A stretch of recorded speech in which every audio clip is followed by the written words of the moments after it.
In the heart of the vast desert, the valleys shake off the sands of ancient times as the great Nile River winds, carrying life to its narrow and abundant banks. On these banks, multiple small communities arose, each governed by a tribe or an independent city. Despite their fragmentation, these communities were connected by the single lifeline: water. Before the emergence of the leader who would change the fate of these lands, people lived in a tense relationship with nature, oscillating between fear and contemplation, trying to control the floods and cross from one valley to another. Life was simple but full of challenges, and communication between these villages was slow and difficult. Over time, some kingdoms grew stronger than others, establishing trade relations and political alliances. The Nile remained the center of their world. It became more than just a river. It turned into a road, connecting north and south, a chance and a tool for control. But this contrast between geographic and political divisions concealed a great story, where a singular figure appeared who would unite these disparate elements: Narmer. The fortress of history moves toward the scene of great unification.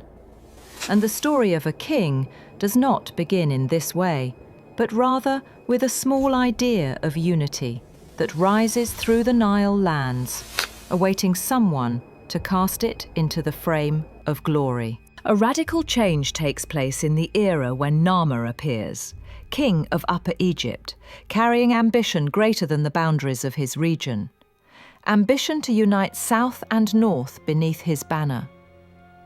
Narmer was not only a military ruler, but a political artist and a nation builder.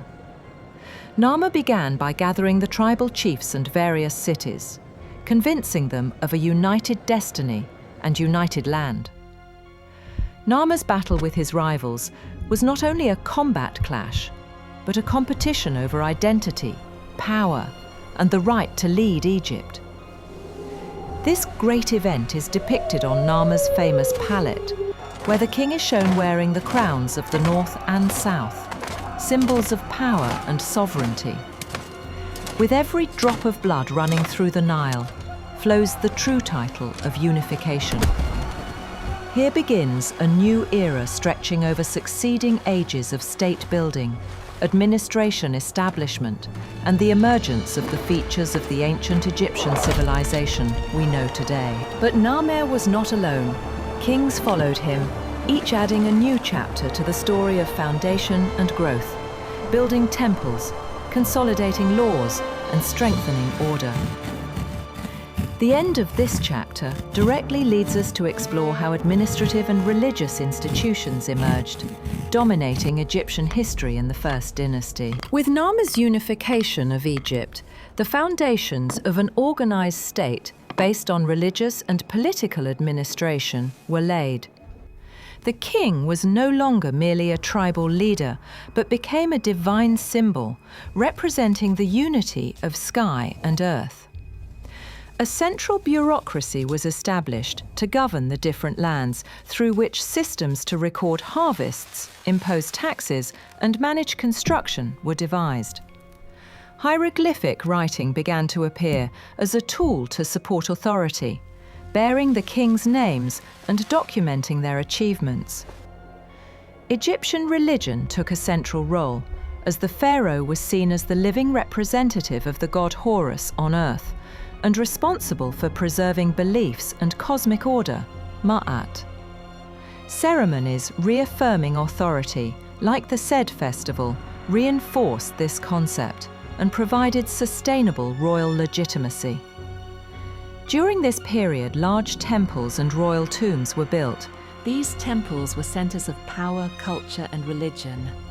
The idea of immortality and resurrection crystallized in the pyramid texts, further empowering the pharaoh's divine claim.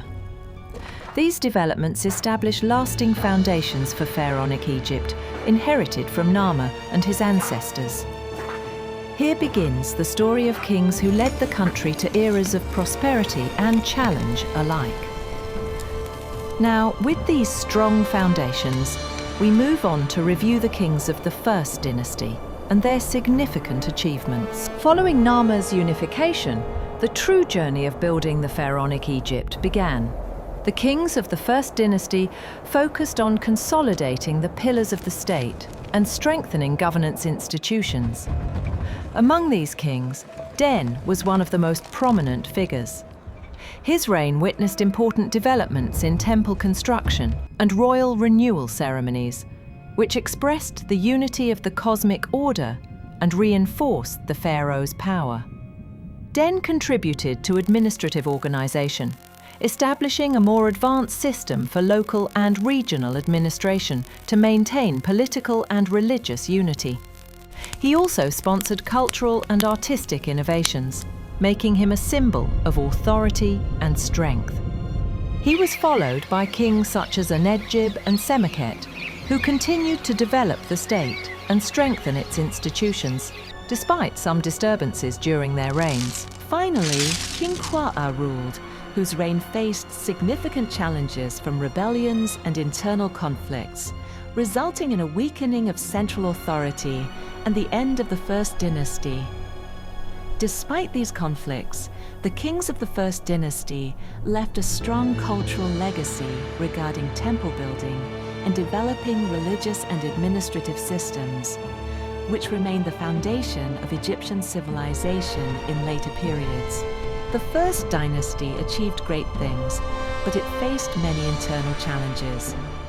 Over time, divisions grew between the regions, weakening the central power. Some areas rebelled, forcing kings to use military force to maintain order, as recorded in ancient inscriptions.